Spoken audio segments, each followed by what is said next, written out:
Before you do your big plant out, you need to make sure you've got the right growing space, clean, tidy growing space. And that's exactly what this greenhouse isn't at the moment. So if I just move back, hopefully you'll be able to see this has been kind of abandoned over the winter.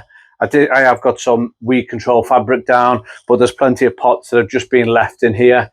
My grapevine has already started growing, as you can see, beginning to take over. That's probably going to need a trim already. But right now, I've got to get this weeded and tidied, ready for my tomatoes to go in. At least the tomatoes, maybe the cucumbers, maybe the melons too. I haven't fully decided what's going in yet. So look at the state of it. I'm going to get tidying, then I'll show you in a second how it's going to look, and then I'll show you exactly what's going in and how I'm doing it.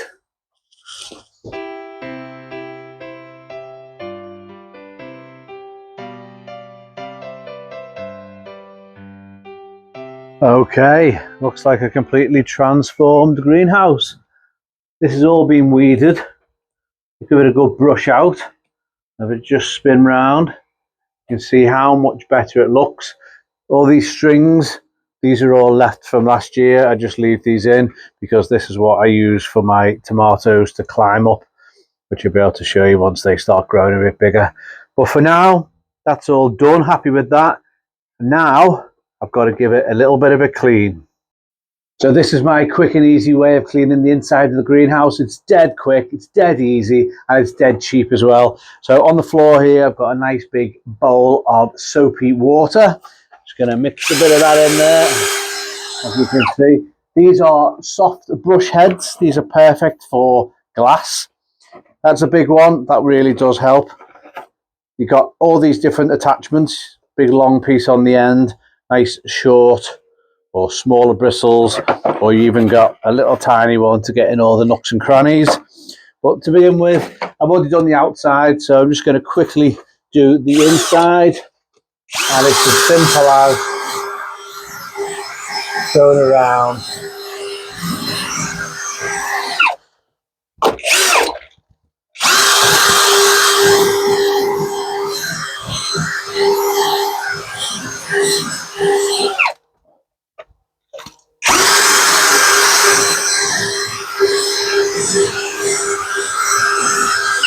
Actually a bit trickier now. My grapevine started growing. I should have done more of this before it did, when it was still dormant, but I think you get the idea. It's actually even better or easier with the big long attachment piece, so then you don't have to risk getting your drill wet. Yeah, and we're just straight on. So it's really important to keep your greenhouse clean for lots of different reasons. One, it get rid of any kind of germs and bugs and bacteria that may be just lurking from last year. It also lets more light in, which is really very, very beneficial. Make sure these pieces of glass are nice and clear, but also just make sure the whole greenhouse is clean and tidy. Good hygiene is great for your greenhouse. These are dead cheap. They're on Amazon. Whole pack of them there. I think it's about $9.99. Really good, really quick and easy. If you want them, I'll put the link in the description below, but that will be my Amazon affiliate link. So I'll get a few pennies if you purchase anything from that link. So I'm going to crack on now. I'm going to finish off cleaning inside here, and then we're going to get laying some weed control fabric.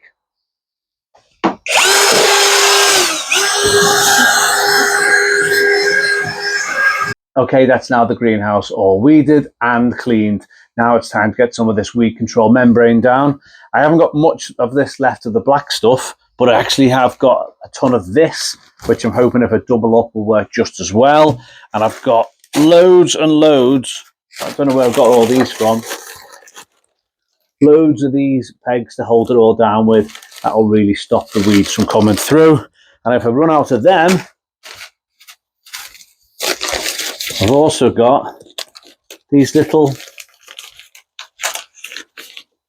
U-clips. They're a bit rusty now, but I'm sure they'll do the job. So plenty of things to hold this down with. So I'm going to start laying this out, and then I'll show you once that's all been, once all the weed control membrane is down also. Okay, really quite happy with that. As I say, ran out of the black stuff, the black weed control fabric. So I had this which I think will act as the same. I've doubled up so it's nice and thick, and that's just going to stop any weeds coming through. And then now I'm going to put on the tomato planters and get all this ready for the plants to go in. Okay, the grow bags are all in. As you can see, I've got 1, 2, 3, 4, 5, 6 of these tomato planters, and I've gone for the deep planters again. If you watched any of my videos last year, you would have seen I did an actual experiment, a comparison video, or comparison all through the season. I grew half my tomatoes in these tomato planters or the grow bags, and I grew half my tomatoes in pots. Now, the ones that grew in the grow bags, they grew faster, they were much bushier, they had a bigger yield, as in much more tomatoes, and they were a better flavour, but I did compare them all the way through. So I'm just going with grow bags, and once I link up my solar watering system, that'll just water these for me without any need for me to come down and water them, which is always a good way to water, because it just keeps them consistently watered, stops them drying out, and doesn't waste water either. But that'll be in a future video. So time to get the tomatoes in. Come with me and I'll go and get them. Right, so these have been growing nicely inside the polytunnel, and I did actually decide to go for, well, I took a trip down to the garden centre and treated myself to some novelty tomatoes. So I've gone for the Indigo Blue Beauty. I've never grown any of these before. This one's actually the biggest one. As you can see, it's already sending out some flowers. That's a good sign, but these are only in little pots, so they really do need moving on. I've got the Sunstripe, and hopefully you can see that each tomato's got a nice pattern on them. I've gone for a Super Steak, which is the big beef steak tomato. I've got a Cocktail Crush, a Honeycomb, which is meant to be really sweet, and then a Sweet and Neat Lemon sherbet flavour. So all of them are looking really healthy. And then the ones I grew from seed, I've got the Sweet Million, and these are like a baby Tom, or small little tomato. They grow really well, but as you can see, these are well and truly pot bound. These need to come out now and get planted in. And I also did a seed snail, and just to test to see how well they grow. That's really good. Those are coming on nicely, and takes up much less room. So I recommend growing your seeds in a seed snail. So let's move them into the greenhouse and get them planted in.